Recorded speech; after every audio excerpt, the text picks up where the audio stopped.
usually what we found, at least at Insight, is that for pure NLP tasks, you need simpler models on average, meaning more, not simpler, more shallow in terms of deep learning. Like, while you can take a crazy, 100-layer CNN to an image problem for text that usually doesn't work, bearing some few recent advances that have happened at the start of this year.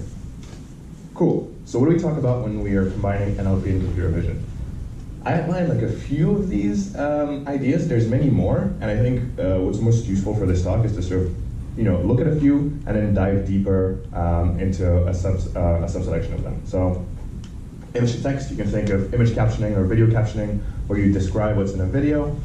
Extracting text from videos, that's a project that we did for a startup that wanted to, for every video, realize every time that any text appeared on the screen and be able to transcribe it so that you could search videos through what text was on the screen when, or so you could get automated notes from videos of classes, where you could just read the whiteboard and output the notes.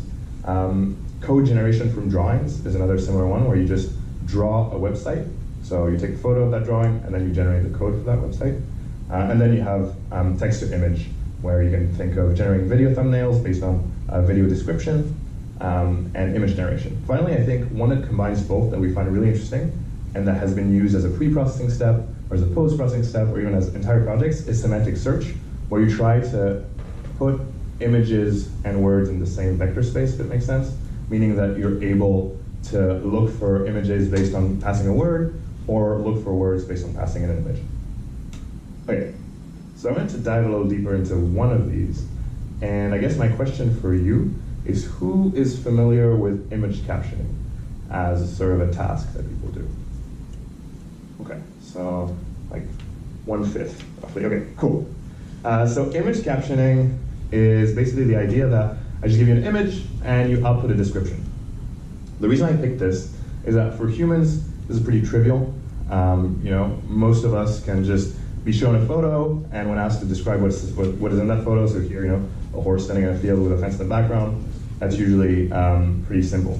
However, you can see already from this diagram that it's not a trivial approach on the modeling side. And so here, you're combining two of the sort of, I would say, recent advances, which is you're using a CNN, I don't know if you can see my, you're using a convolutional neural network here that just takes in the image, extracts features, and then you pass them to a language model, which is basically this LSTM thing. And the language model is trying to understand what English is, basically, and how you make a sentence in English.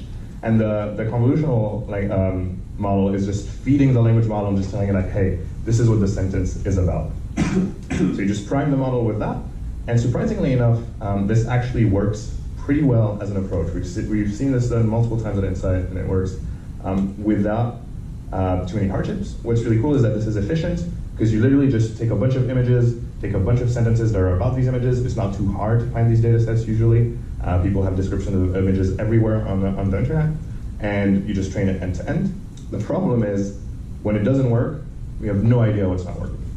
Because you just have this full pipeline that's going from images to your labels, you end up having this huge issue like, well, if my labels are bad, does it mean that I'm not understanding the images correctly? Does it mean that there's a better way I can pass the images to my language model, or does it mean my language model is just wrong? So sometimes these can be very hard to debug. At the same time, it can be very counterintuitive how hard these tasks will be. So we said that this is relatively hard. Let's call it medium difficulty. Let's look at code generation. So if I tell you hey, Just a quick question. Since the text about the images can probably be maybe kind of casual and ambiguous and so forth, do you consider that to be kind of semi-supervised learning, or not?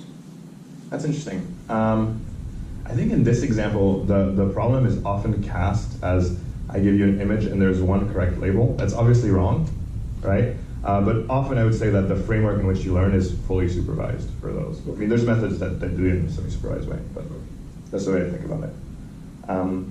Cool. So code generation. So if I was to tell anybody in the audience like, hey, I'll give you a sketch of this website. I just want you to write the HTML code to make it work. It's much harder, right? Like some people that are front-end engineers or just know their way around HTML can do it. But anybody can describe what's on an image. Like literally, anybody you ask over a certain age. But coding takes specific training. Yet, we can actually solve this using almost exactly the same model. So here, the diagram has different colors, et cetera, but they're basically the same idea. You take the image, you feed it to a convolutional neural network, you feed that to a recurrent neural network, and you just get a caption out. The exception here is that your image is a sketch of a website, and your caption is actual, HTML code. But it turns out that if you just get the right data, it's just as hard to train that model compared to the previous one. And so I think that the reason I bring this up is that, if you think of which task sounds more impressive, even when I tell friends or people I know about this, people are way more impressed by the latter one, yet they're just as hard to sort of make work. And so that shows that it's, when you're starting a project, it's usually very hard to gauge how much trouble you're getting into. And to show that, let's talk about text extraction.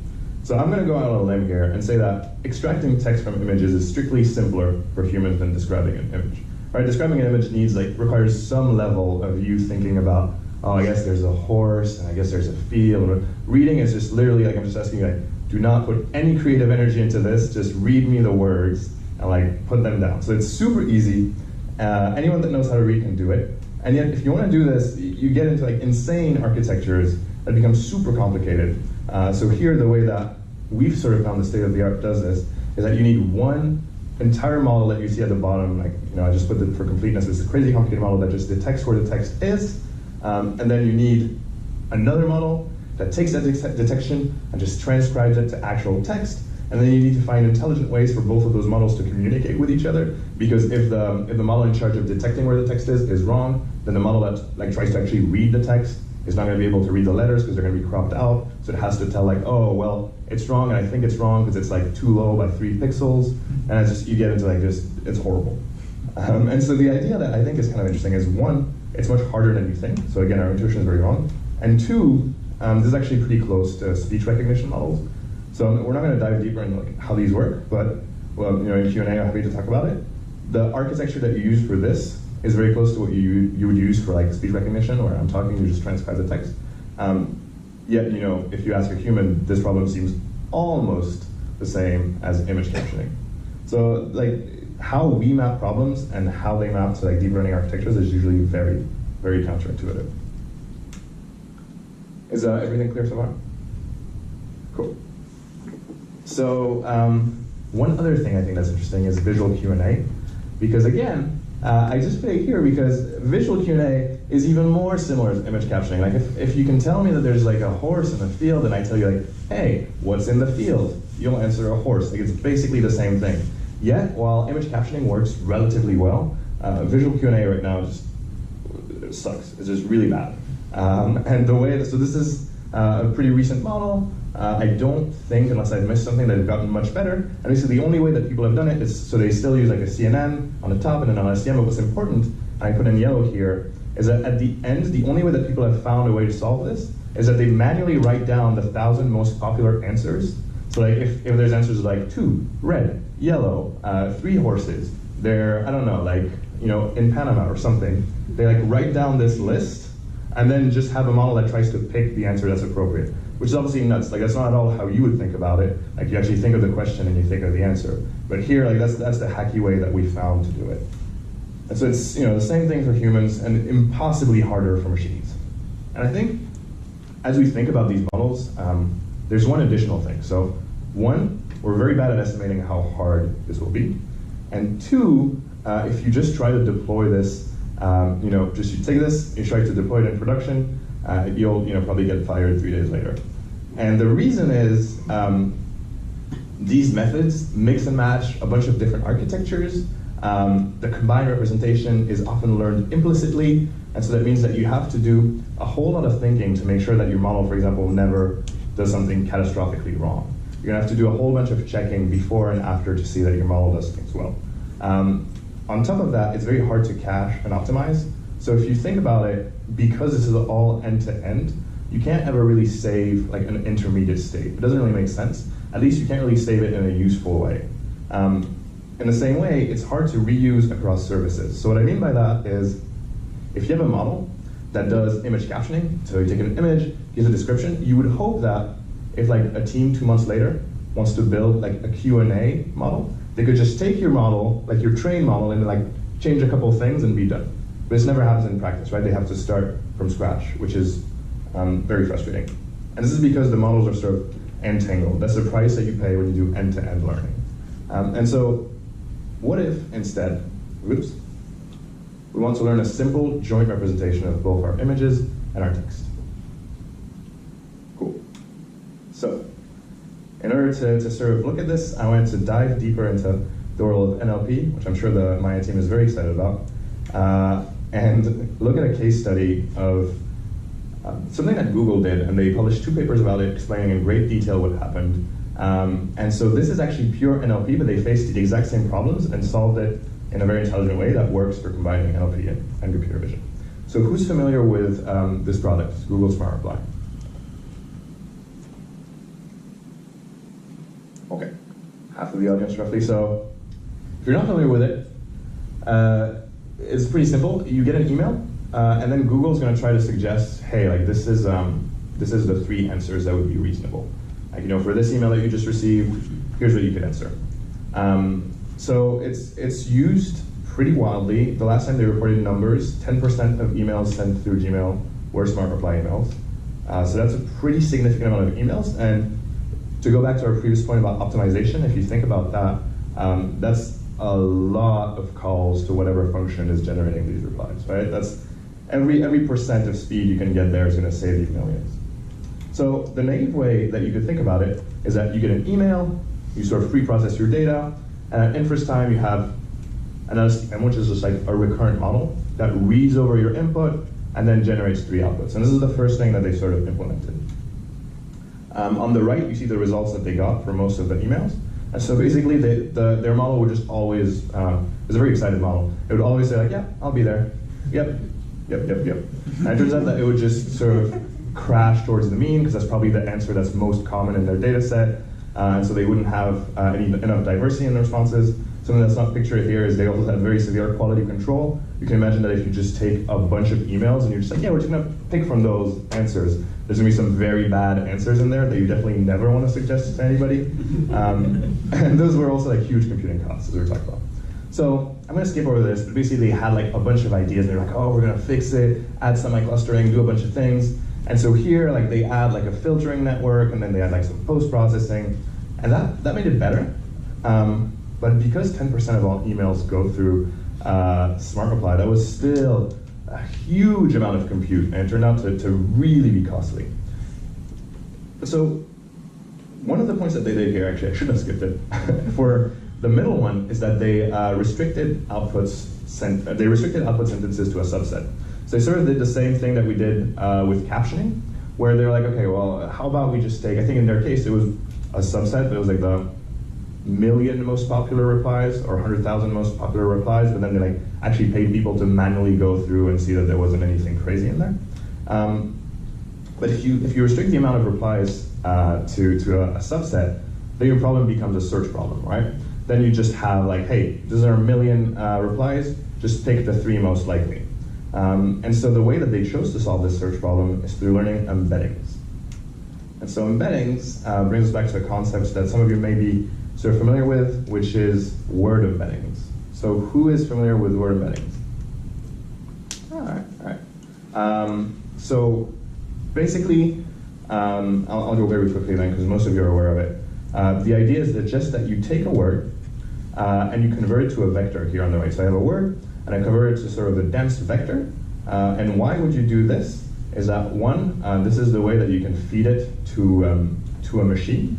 But 2, if you train them correctly, similar words will end up in similar places. So their vectors will be pretty close to each other, right? So the vectors of all country capitals will be close to each other. The vectors of all colors will be close to each other.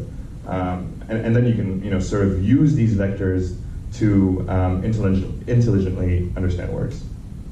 What's kind of cool about this is that you can use the same approach to just do emails. So what if for all of our most popular emails we learn vectors, and then all of the emails that were similar, right? There's many different ways that you can say the same thing, ended up in a similar place. So like, hi, how are you, and how are you doing, are sort of like just next to each other. But then we also learn embeddings for our responses, and we also put those embeddings close to the similar emails. then like all you have to do when you get an email is you just like look at the vector and you're like, okay, what vectors are sort of like in the vicinity of that thing? You grab these vectors and you reply. So this is their sort of new model. To sort of put into perspective what happened here, previously they had their input and their inference was just predicting over all potential sentences. And here, this is what they have now. So they have their input, and then at the bottom part is all potential responses, so that's 1 million responses. And then they have 1 million vectors. They computed that offline. They can do that like at night when nobody's using Gmail, great. They compute all the replies. And then all they need to do to find the best replies is one dot product. So this might seem to a few of you like a big change. For the ones where it does not seem like a big change, the numbers are actually quite striking. So if you look at what happened, and this is from their paper, you can look up at the bottom right, what happened when they moved from the first model to the second model. Conversion up by roughly 4%. The latency, meaning the time that it took to run their model, divided by 100. And so if you imagine, again, that's 10% of Gmail emails, which is pretty close, like just 10% of emails worldwide. That is a lot, and that translates to a lot of cost. Cool, so why did I bring this up? First, it's interesting, but also it means that we can use simpler models for pretty complex tasks, and even tasks that sort of seem magical, right? Like the whole concept of you get an email and Google's gonna suggest a nice reply, and that 10% of people are actually gonna use this crazy idea, would seem just, pretty insane like 15 years ago. And so even for ideas that are kind of out there, you can use pretty simple models and you don't have to go for very complex, very expensive models. You can also just do a lot of engineering work to reduce the complexity. And finally, I think the important point is at the bottom, which is that deep learning is really good at learning representations. And basically, you still learn these representations using deep learning, but you learn them offline, and then once you have these representations, you can just use them in a much more efficient manner. Cool, so we talked about text. Was that clear, by the way? Are there any questions about that or any? Cool. But what about images? And so, I guess the what about images is, would that be useful for images? But also, how do people do that for images? So, would it be useful? Yeah, there's a bunch of products that sort of try to do that, where for images it's a different application. Where so this is an example for Pinterest, where you're looking at a pin and there's something that you like in there, and maybe you want to just find similar looking things, or you want to just buy that lamp, right? And so if you want to buy that lamp, you have no idea what the name of the lamp is, but if you could just look for similar lamps on any sort of on Amazon or anything, and then just buy it, that'd be pretty nice. And so there's a lot of visual search engines that are basically that start from this principle of like, we want people to search for similar things. Recently, we did a project at Insight where a fellow built that for a cat adoption website, where people want to adopt cats.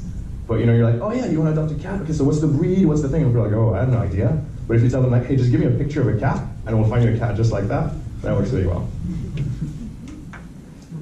So back to the nitty gritty. How do these work? So this is a picture of a very popular image classification model. You have an image on the left. There's a bunch of layers, bunch of multiplications, and at the end, right, that like final layer is your probabilities. That's what you're doing. You're doing classification. Here you have 1,000 different probabilities. That's why there's 1,000 here. And at the end, you're just like, okay, well, 90% chance this is a cat. If you take the layer that's right before that 1,000 layer, and you just take, you pass an image, and you just take those weights. Those weights, if you think about it, are the most predictive of your image, right? And these weights, you've condensed all the important information about what's in your image, at least important enough for you to be able to say what's in it. And so if you actually just use these, you end up being able to do exactly the same thing that the Google Inbox team did, and look for similar images. And I'll sort of show you how to do this. So what am I going to show you? I'm going to show you how to do this for both NLP and images. And the idea, I think, I read the paper called Devise, who sort of gave me that initial idea, where they do it, and I think, so I'm not going to do it the way that they do it, I'm going to do it in a much simpler way, but they had the idea of like how you would sort of look at combining these things. Cool. Any questions before the live demo? If it ever loads? Okay. Beautiful. Cool. So this is a bit of a write-up I wrote about this, and here, maybe I'll put you on So what are we going to do? We're going to try to do three things. We're going to search for similar images based on an input image, the last one we talked about. Then I'm going to show you how you would search for similar words by just using word embeddings and how that would work. And then we're going to see how to sort of combine both. And what I'm going to use for this is a purposefully bad data set. So the data set is 1,000 images, and it's divided in 20 classes with 50 images for each. But the way they've divided it, so the main point of this data set was not image classification, they were actually doing image captioning. And so they gave very good captions to the images and very bad categories, because they didn't really care. And so if you look at the categories, so here we load our data set, we're just simply loading all our data set, and here's our categories. We have airplane, we have bicycle, we have bird, pretty standard stuff. And so let's look at what it looks like. Seems pretty reasonable. Airplane, bicycle, bird. All right, fair. You'll notice already that there's some weird stuff here, which is you have a category for person, but this thing here is chair. Now the only chair on this image is like right here. It's three people dead center, but the chair here is what the label is. So the labels are a little noisy. Similarly here, again, this is sofa. You have maybe a little triangle of sofa here, but the rest is just people lying on it. And you have a lot of other examples of these sort of noisy labels. And so if you were to just sort of use these labels and train a classifier on it and then just use that classifier, the classifier would do pretty poorly. So what we're going to do is we're just going to index the images, and we're going to do what we talked about in the slides, which is I took this model. This is VGG16, the model that I showed you in the previous slides, and I took a pre-trained version. So people have trained it on ImageNet, which is this huge data set of a much better data set. It's like 1 million images, 1,000 categories, 1,000 images per category, and I chopped off the last layer. And so this is what it looks like now, right? That little gold layer is removed, and we have that last thing. And then, so this is pretty easy, by the way, just to show you. This is 2 lines of code, if you want to do this in Keras. And then what I did is I just passed all of my images through that new model. Feel free to interrupt me at this point if anything's unclear. Yes? One thing you mentioned, the images and captions, it's many to many. Yeah. So I thought that the multi-label scenario was, there are algorithms that handle that stuff in CNNs, or no? If you have many labels for an image? Each image can have multiple labels. Yeah. And that's a sort of a standard problem that's solved. Yeah. So you have many sort of tasks where, for this image, for example, that's a good point, right? For this image here, you'll have okay, well, one label's person, one label's chair, one label, and usually those are sometimes multi-label classification, sometimes just called tagging, right? Or you just have a bunch of tags for an image and you're just trying to predict all the tags. It turns out I haven't seen that done in this way as often. There's a few papers, one by Facebook recently, where they did that on Instagram tags. But it turns out that it becomes very complex very fast. And so actually the way I'm about to show you is a very easy way to get pretty close to that, to the state of the art in that approach. Awesome. So where were we? Okay, here. So you have just 2 lines of code, and then here, so we have this data set. I just wanted to show an overview, but basically the idea is we just take all our images, we pre-process them so that they're the right size to fit in our network, and then we just do the whole predict function on our chopped off network. And so then for every image, so we have 1,000 images, we're just going to get this vector of size 4,000 here. So you want to know what it looks like, this is what it looks like. So this is the first 20 images, this is our vector. So it's a sparse matrix, it's just, each line is an image. It represents images like 4,000 numbers. And so then we're going to generate an index. And what do we do when we generate an index? It's what I told you, right? The idea is that these vectors are going to be representative of what's in the image. So if that's true, that means that if I want to see what's close to this image, for example, image 0, I just look through all the vectors of our 1,000 images, and I just find the closest vector. I do the distance basically between each vector, and whatever the closest vector is, that's what I return. So we build a fast index just to do it a little faster, and then we're going to go through. Yeah. So actually, going back on the labels, this is another image, which is, so there's a cat class and there's a bottle class in our data set. Which class do you think that one is in? What would you label it as? Yeah, I agree. So it's bottle. Which again, the reason I bring this up is that if you were to train it naively, it would be pretty annoying. But we're just going to look for similar images. So let's just put this image in, and we've not done any training. We've just taken a pre-trained network off the shelf and just find similar images. So here we find similar images. Here are the indices, and here are similar images we find. All right, finding a bunch of cats. Now, a few things are interesting. One, we find a bunch of cats. That's great. 2, that cat here is in the potted plant category, but it's still a cat. So again, it was a weirdly labeled image. We found it. It's pretty good. And we have one that's in the bottle category, and that's just like a bit of a shelf of bottles here. So it saw the bottle here, and it was like, that's pretty similar. So pretty good, but could we do better? Like, what if I knew that I was looking for cats, right? So what if we could sort of weigh that search by the decisions that we have? So our model was pre-trained on ImageNet. ImageNet has 1,000 classes. ImageNet has 5 cat classes. So for this talk, I had to look at the difference between a Siamese cat and a Persian cat and whatever cat. But anyways, this looked kind of like a Siamese cat to me, but honestly, I don't really know. But let's see if we could weight it by the weights that link to Siamese cat in that final layer. So we just reweigh that vector and then we redo the search, and let's see if we can get rid of that bottle image. And you see that here, we don't have the bottle image anymore. We just have cats. Well, actually, we have another problem now, which I think is really interesting and really cool. So what happened? We reweighed our vectors by that last layer, cat activation. So those weights are looking for sort of things that tend to be a little furry and look like animals generally. So we definitely aren't selecting bottles, but you might have noticed that these things here are sheep. So we've gotten it wrong in a different way, but I would argue that we've gotten it wrong in a different way, in a better way. Meaning that I'd rather be wrong in the way that it's something that to a human kind of looks like a cat. Okay, I could see why you could get that wrong, rather than something completely different. So this is pretty good. This is a pretty good start. The issue, though, is that ImageNet has 1,000 classes, which is not enough to represent all the things that you'd like to search for. ImageNet also has sort of a weird distribution of classes. It doesn't have a class for person, for example. You can imagine that if you do any sort of image search, like looking for people, is going to be pretty useful. So we need to find something better. So let's do a quick detour back to words. And I just wanted to look at what word vectors are. So here I took pre-trained word vectors that were trained on Wikipedia text, and just trained on, for a bunch of time, and then they're freely available online, just like that other network. You can just download it. And we have sort of a similar thing to our images here. This is the word vector for word. This is the word vector for vector. It just lists of 300 things, and then you can see that it also it just has actual words. So if you just type some random stuff, it doesn't exist. And so let's see if we can create an index and look for similar words. Interestingly, this works all right. I wouldn't say it works great, but if you pass in said, you get told, okay, spokesman, asked, noting, warn. That's pretty reasonable. Some of them are definitely weird, like Tuesday. I don't know why that's related to said. But the way that word vectors are is that you learn from the context of words. So if words tend to appear in similar context, then they'll be closer to each other. So that's reasonable.